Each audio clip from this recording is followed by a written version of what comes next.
Hi everyone, welcome to Conversations with Elise Quevedo.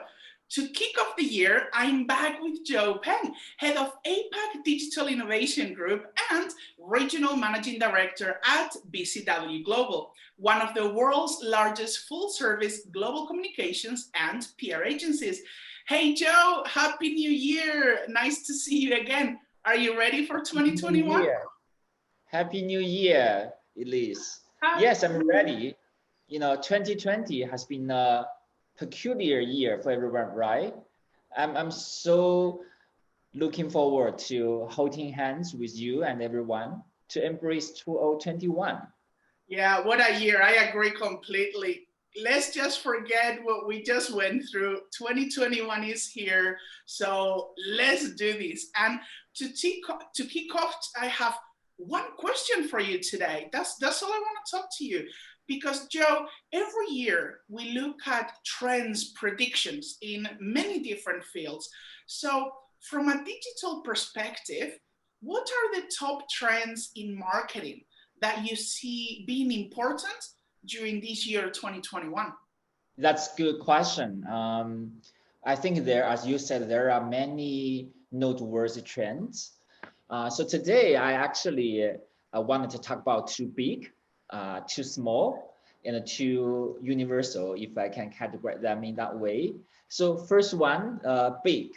I want to talk about the big e-commerce.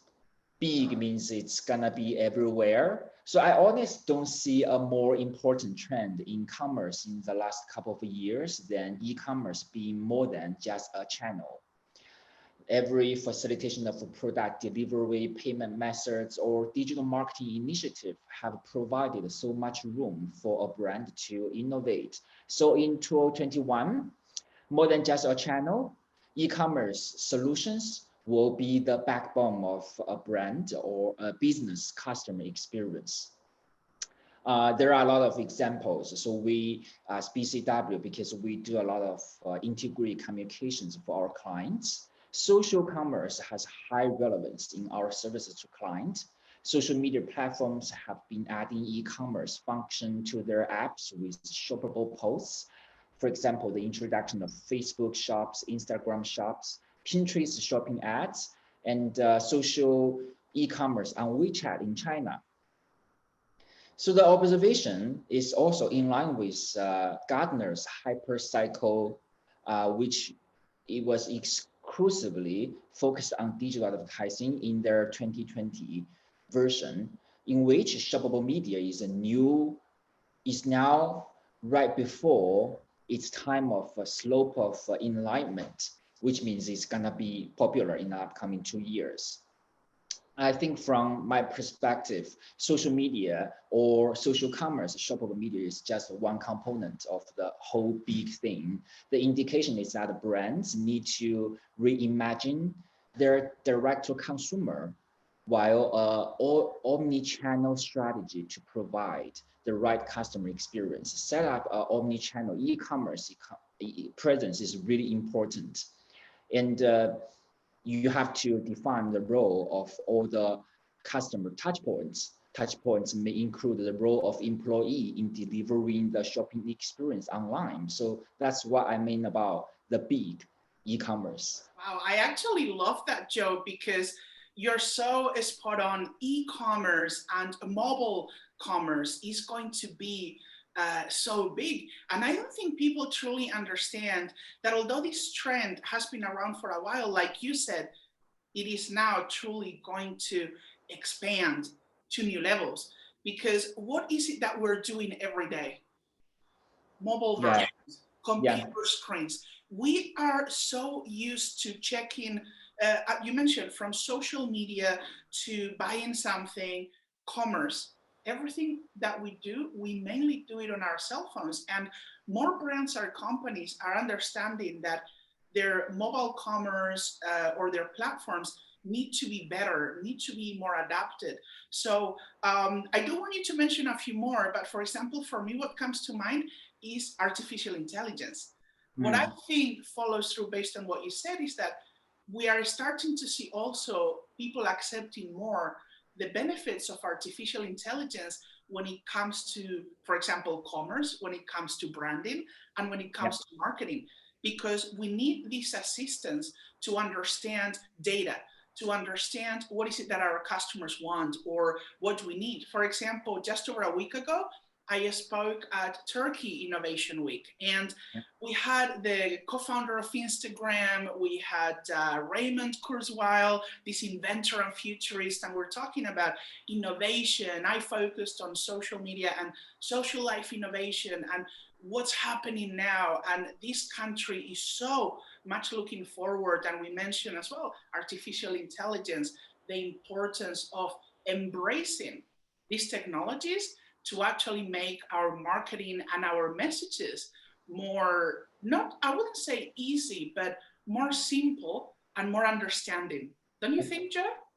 Yeah, that's a really good point because you mentioned about the mobile marketing. And I think also in that Gartner's report, mobile marketing analytics is also something that we are going to explore in the upcoming years. And you mentioned about AI, and this actually perfectly lead to the second topic, and I want to touch base, which is data. So I said I have two big. This is another big data. But in 2021, I think I would say big data in action. The data's role, has been really important. And we have been talking about the data competitiveness. So when I look at 2021, there are two aspects. Firstly, the source of data, its accuracy and the freshness, its provenance and the legal permissions. Because I saw a report, half of the marketers feeling that they don't have all the data they need to make decisions in their roles. So we see significant growth in data alliance between companies for data sources. And data alliance and the trusted data ecosystem will play an even larger role in marketing operations. So this is the first point. And the second aspect, as data competitiveness, is actually a question how effectively we distill and active that data in our marketing operations and the customer experience. Data alone is not a solution. It's ultimately about turning data into actionable insights. So now, when we're talking about designing and delivering customer experience in this new world, new norm, it's actually a long list of stuff like apps, automations, workflows, and the people. They must all work together, and each of them operates on data. So it's all about managing them on top of that universe of data. I anticipate more and more diversified of automated or software mediated process embedded across marketing operation. As you said, new AI-based tool will emerge. For example, we are actually exploring how an AI-enabled predictive analytics tool can support the content marketing strategy for our clients. So the indication for brands, again, a brand that excel at distilling data into insight and activating it in real time in their operation will achieve a competitive advantage. So this is all about the big data in action. When we talk about this big, I also have a third point, which is a small data coming to our picture. When I mention this smaller data, it is actually the behavioral science and the neuroscience, because they also have another set of data which is smaller, but they forges a new frontier in marketing.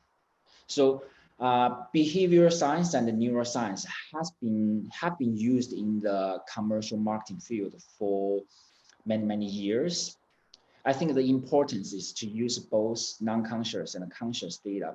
Marketers are able to elicit the right emotional response to ensure that the marketing impacts both short-term purchasing behavior and long-term brand loyalty.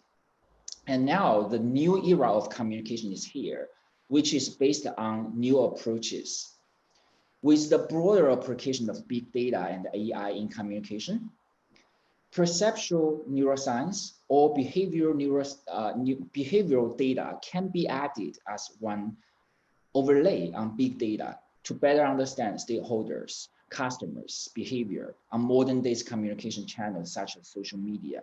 So with those AI algorithms used to analyze increasingly robust data, as we discussed just now, plus the neuroscience or behavior science, helping to find values, connections shared between a brand and their stakeholders, we will be empowered to further enhance our persuasive messaging and the targeting strategies. So there is another new term, I'm not sure where it's brand new. It's called IOB, the Internet of Behavior. This is all about the collection and the use of such behavior and the perceptual data to drive behavior change. And I believe that this IOB will continue to affect how brands and organizations interact with people. Joe, you completely, in this case, blow my mind now, because you know how much I am about human behavior. You know how much I always am a very forward person in regards to don't forget the human side instead of just focusing on the technology. And you've just mentioned data and emotional behavior, and you've combined it. So thank you for this, because not many people actually share it in this way. And we know this. It is always about numbers. It is always about data, this, artificial intelligence, that. But how do you actually combine it with the human beings? Because we are the ones that still have to use the technology or the data. And if we don't understand it, it's not just understanding. You touched on the point of customer experience. At the end of the day, why do brands do things? To make money and sell products or services. So you need to understand human behavior. You need to have Yes. good customer experience, because if all you focus is your product and you don't understand the evolution of a human being, of what is it that we now want. Think about it. Last year, the pandemic started. Now, of course, the vaccines are here. This year is going to get better, but we're still in this uncertainty period. And we do want to feel like we are taken care of when we buy a product or a brand. We are no longer so much clinical and logical. I think our emotional behavior has actually risen. I don't know if you, do you know what I mean? Like now we want to be nurtured a little bit more. So that customer experience is extremely good. So I'm happy that BCW actually now also is putting a bit of or more effort into understanding this, so that the people you guys work with or collaborate with get a bigger benefit, because I don't think we have explained this enough to the world. And maybe this is something we will focus this year, Joe, and maybe we can have more of these conversations in the future, because I definitely think you're correct.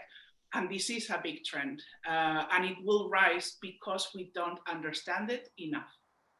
Yeah, I think it's even more important, as you said, given the pandemic across the world, right? Because it's changing how people perceive a certain message or brand or a product. So it's changing. You have to go to the the first principle. Sometimes we see that you understand from the principle how people think, how people behave.